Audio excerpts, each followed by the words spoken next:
හොඳයි. උතුම් වූ සාමාන්‍ය ඵල සූත්‍ර දේශනාවෙහි සූත්‍රය ලබා දී තිබෙන ලිපි ගොනුවේහි 46 වෙනි පිටුවේ සිට ඉදිරියට මධ්‍යම සීලය මජ්ක්‍ධිම සීලං යන ශීර්ෂය යටතේ සංග්‍රහ වෙනවා 195 වන ඡේදයේ සිට ඉදිරියට. අපි අද දිනේ මේ මුල් කොටසක් ඉගෙන ගන්නට බලාපොරොත්තු වෙනවා. 195 වන ඡේදයේ මෙන්න මේ ආකාරයෙන් තමයි ආරම්භ වන්නේ සූත්‍රයේහි. යථාවා පනේකේ භොන්තෝ සමන බ්‍රාහ්මනා සද්ධා දෙය්‍යානි භෝජනානි භුංජිත්වා තේ ඒව රූපං බීජගාම භූතගාම සමාරම්භං අනියුත්තා විහරಂತಿ. භාග්‍යතුන් වහන්සේ දේශනා කරන්නට යෙදෙනවා යම්සේ වනාහි සමහර පින්වත් මහන බමුණු භවත් මහන බමුණු යථාවා පනේකේ භොන්තෝ සමන බ්‍රාහ්මන සද්දා දෙය්‍යානි භෝජනානි භුංජිත්වා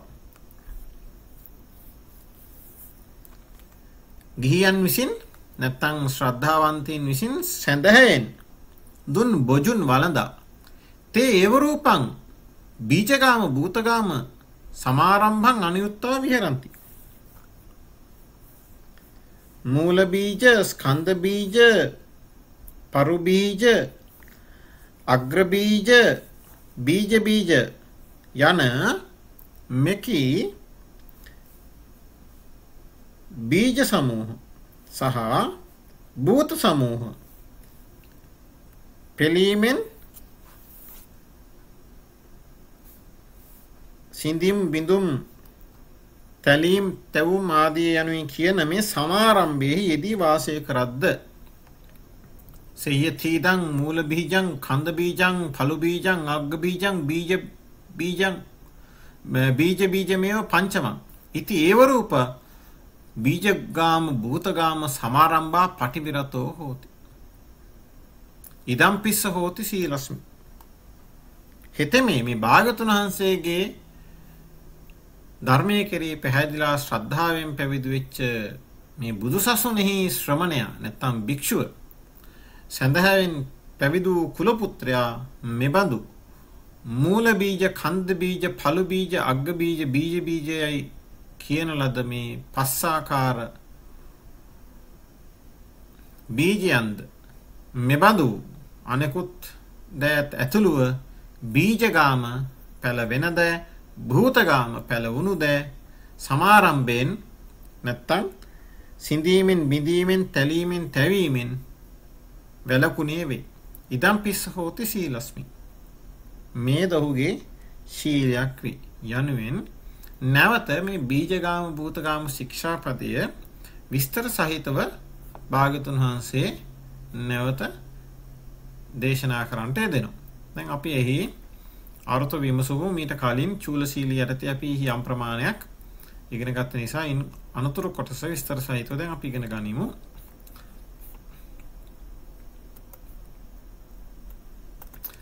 මජ්ක්‍ධිම සීල වන්නන. අපි මේ කොටසත් සාමාන්‍ය ඵල සූත්‍ර වර්ණනාවේ නැවත සඳහන් නොවන නිසා ඇයි එසේ සඳහන් නොවෙන්නේ? පෙර බ්‍රහ්මජාල සූත්‍රයේහි මේ කරුණු සඳහන් කරන ලද නිසා සාමාන්‍ය ඵල සූත්‍රයේ නැවත සඳහන් කෙරෙන්නේ නැහැ. අපි සාමාන්‍ය ඵල සූත්‍රය දේශනාව ඉගෙන ගන්නා නමුත් බ්‍රහ්මජාල සූත්‍රයේ අට කතාව නැවත පරිශීලනය කරමින් මේ අර්ථ ඉගෙන ගන්නටයි මේ දෙන්නේ. මජ්ක්‍ධිම සීල වර්ණනාව. ඉදානි මජ්ක්‍ධිම සීලං විත්තරෙන්තෝ දැන් මධ්‍යම සීලය විස්තර කරනුයේ යථාවා පනේකේ භොන්තෝති ආදිමාහ යම්සේ ඇතම් ශ්‍රමණ බ්‍රාහ්මණයෝ ආදිය පැවසූහ. ඒ විදියට භාග්‍යවතුන් වහන්සේ දේශනාව ආරම්භ කරන ලද බව කියනවා. තත්‍රාය අනුත්තාන පදවන්නන එහි මේ අනුත්තාන මේ උඩට නොපැමිණි හෙවත් ගැඹුරු පද වර්ණනාවයි. සද්ධා දෙය්‍යානීති කම්මංච පලංච ඉදලෝකංච පරලෝකංච සද්ධහිත්වා දින්නානි.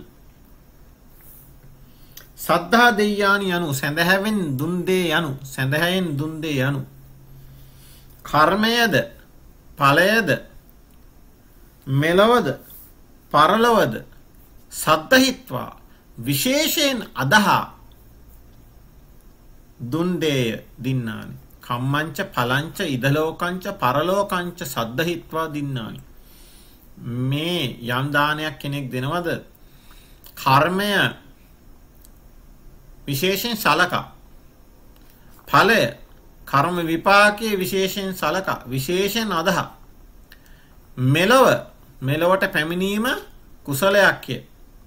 මෙලොවට පැමිණීමෙන් මේ පැමිණීම සාක්ෂාත් කරන ලද්දේ පෙර මේ කුසල කර්මයකින්නේ ආදී වශයෙන් සලකලා පරලෝකංච මේ දාණයෙන් මෙබඳු ශ්‍රමණ බ්‍රාහ්මණයන්ට මෙසේ දන් දීමෙන් පරලොව සැපත් ඇති වෙන බව විශේෂයෙන් සද්ධහිත්වා විශේෂයෙන් අදහා දෙනවා නම් අන්න එවැනි දානයකට කියනවා සද්ධා දෙය්‍යානි.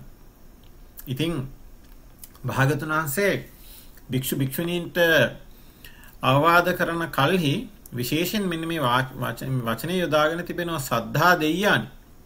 ශ්‍රද්ධාවෙන් දුන් දෙ.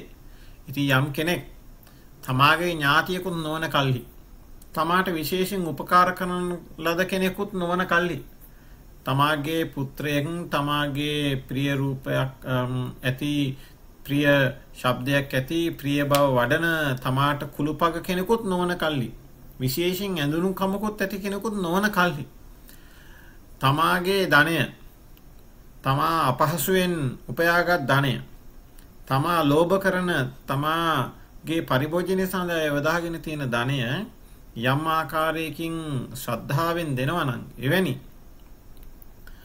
මේ කියන ලද කර්මඵල අදහා දෙනවා නම් එවැනි දානයක් ගෙන එවැනි දුන් දෙයක් ගෙන මේ ආකාරයට හැසිරීම ඊටාම භයානක අකුසලයක් හැටියට භාගතුන් වහන්සේ භික්ෂුන් වහන්සේලාට විවිධ ආකාරයට අවවාද කරලා තිබෙනවා. ඉතින් ඒ යෙදුම බොහෝ අවස්ථාවලදී බුදු සසුනෙහි ධර්මෙහි යෙදෙනවා.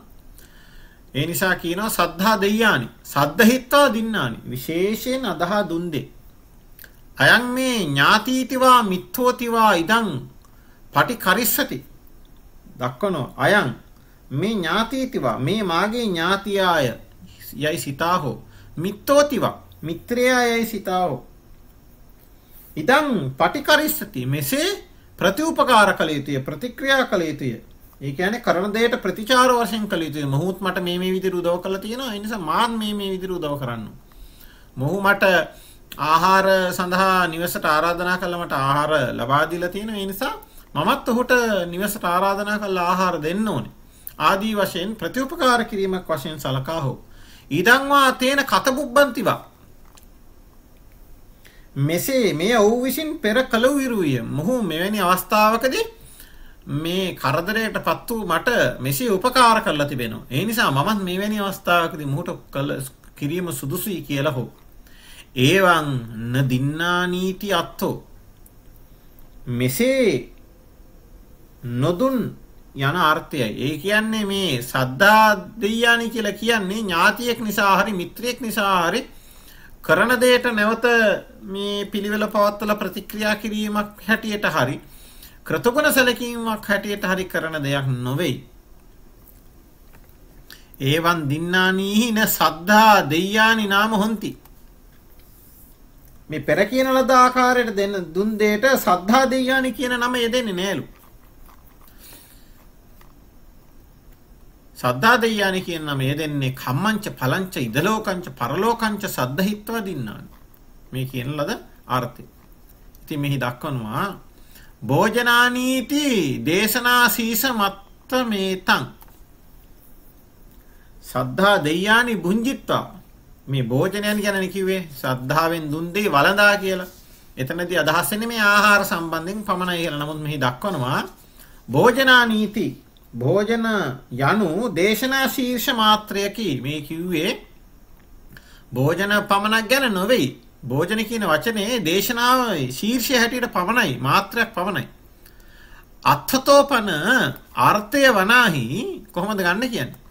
සද්ධා දෙය්‍යානි භෝජනානි භුංජිත්වා චීවරානි පාරුපිත්වා සේනාසනානි සේවමාන ගිලාන භේසජ්ජං පරිභුංජමානාති සබ්බමේතං උත්තමේව හෝති. අර්ථය වනාහි. අර්ථය කොහොමද ගන්න කියන්නේ? සද්ධා දෙය්‍යානි භෝජනානි භුංජිත්වා ශ්‍රද්ධාවෙන් සැඳහැයෙන් දුන් භෝජනයන් වළඳා චීවරයෙන් පෙරවා සේනාසනයන් ඇසුරු කරමින් ශ්‍රද්ධාවෙන් දුන් ගිලන් පස බෙහෙත් නැත්නම් ගිලන් බෙහෙත් පරිභෝජනය කරමින් යයි සබ්බමේතං උත්තමය හෝති. මේ සියල්ලම කියන ලද්දේ වෙයි කියලා සඳහන් කරනවා. සෙය්‍යතිදන්ති නිපාතෝ සෙය්‍යතිදන් එනම් යනුවෙන් කිව්වේ නිපාතේ විස්තර කිරීම ආරම්භ කිරීම පිණිස. තස්සත්තෝ කතමසෝ බීජගාම භූතගාමු. කවරනම් අර්ථයක් එහි වේද? ඔහු යම් බීජගාම භූතගාමයන් යස්ස සමාරම්භං අනුයුක්තා විහෙරಂತಿ විනාශ කිරීමෙහි අනුයුක්තව සමාරම්භයේහි අනුයුක්තව යෙදිලා වසත් නම් තතෝ නං දස්සෙන්තෝ මූල බීජන්ති ආදිමාහ. එතෙන් පටන් එය දක්වනු පිණිස කුමක්ද? එසේ විනාශ කරන්නට යෙදෙන මේ බීජකාම මූල භූතකාම මොනවාද කියලා දැක්වීම වශයෙන් මූල බීජන්ති ආදිමාහ භාග්‍යවතුන් වහන්සේ විස්තර කිරීම ආරම්භ කරන ලද බව දක්වනවා. තත්ත මූල බීජන් නාම හලිද්දි සිංගිවේරං වචා වචත්තං අතිවිසා කටුකොරෝහිනි උසීරං බද්ද මුත්තකන්ති ඒවමාදී. මේ ඔන්න මූල බීජ හැටියට හඳුන්වන මේ ගහවැල වර්ග මේ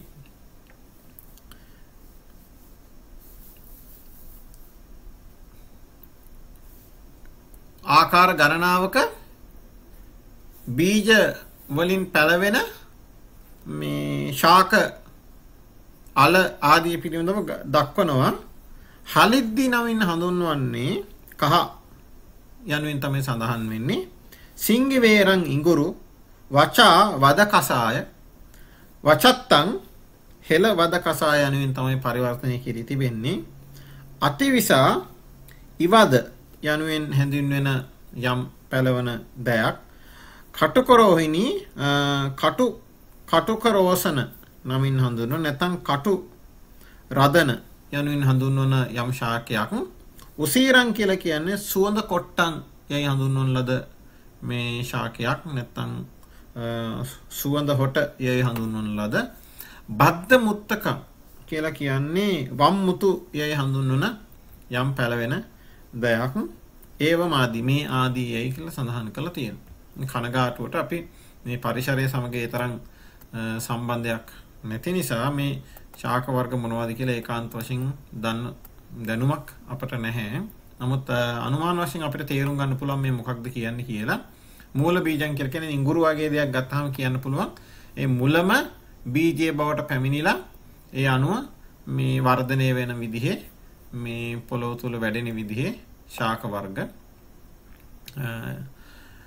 කන්ද බීජං නාම අස්සත්තෝ නීග්‍රෝධෝ පිලක්ඛෝ උදුම්බරෝ කච්චකෝ කපිත්තනෝති ඒවමාදී. කන්ද බීජ නම් අස්සත්තෝ ඇහැටු ඇසතු එහෙම නැත්නම් මේ අපි අද බෝධීන් වහන්සේ හැටියට සලකා බලන මේ ඒ ශාක වර්ගයට අයත් මේ ශාක ඇහැටු ඇසතු. නීග්‍රෝධ කියලා කියන්නේ නුග, පිලක්ඛෝ කියලා කියන්නේ පුලිල, උදුම්බරෝ කියලා කියන්නේ දිඹුල්, කච්චකෝ කියලා කියන්නේ කලහ, කපිත්තනෝ කියලා කියන්නේ ගිවුලු නම් ශාකයක් යනාදී. එතකොට කන්ද බීජ කියලා කියන්නේ මේ කඳෙන් මේ පැලවෙන ඒ හට ගන්න ඒ අණුව හැකි මේ වැඩෙන ආකාරය ඇති කියලා තේරුම් ගන්නට පුළුවන්. පළු බීජං නාම උච්චු නලෝ වෙලූති ඒවමාදී. පළු බීජ නම් උගු හුන බට ආදියයි. එතකොට මේ පළු බීජ කියලා කියන්නේ උණ බට වැනි බට වර්ග ආදියට. අග්ග බීජන් නාම අජ්ජකං පනිජ්ජකං හිරිවේරන්ති ඒ මාදි. අග්ග බීජ කියලා කියන්නේ අඳුතලා මුරුවා හිරිවේරි මේ ආදී ගහවැල මේ ගස් වර්ග කියලා සඳහන් කරලා තියෙනවා.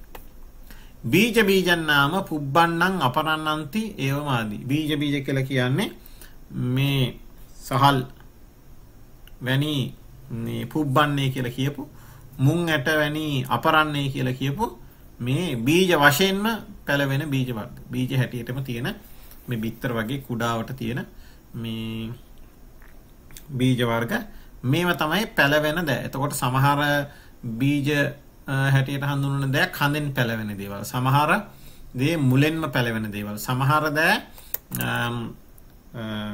අලයකින් වැනි ආකාරයකින් පැලවෙන දේවල්. සමහර දෙයක් අත්තකින් නැත්තම් මේ රිකිල්ලකින් ආදියකින් පැලවෙන ආදී මේ දෙයක්. ඉතින් එවැනි දේ තමයි කොටස් වශයෙන් දක්වලා තියෙන අවසාන වශයෙන් කියලා කිව්වේ බීජ බීජ නැත්තම් බිත්තර වී වගේ බිජුවටින්ම ශාකෙහි බිජුවටකින්ම පැලවෙන මේ දේවල්. සබ්බඤ්ඤ හේතං රුක්ඛතෝ වියෝජිතං විරෝහණ සමත්තමේව බීජගාමෝති උච්චති. දැන් සමස්තය සාරාංශ කරලා දක්වනවා. සබ්බඤ්ඤ හේතං මේ කියන ලද සියල්ල රුක්ඛතෝ වියෝජිතං ගසෙන් පැලවෙන අපි අර්ථය සපයන්න බලාපොරොත්තු වෙන ගහෙන් වෙන් වෙලා වියෝජිතං වෙන් වෙලා විරෝහණ සමත්තමේව වැඩෙන්නට සමර්ථ හේයින් බීජගාමෝති උච්චති.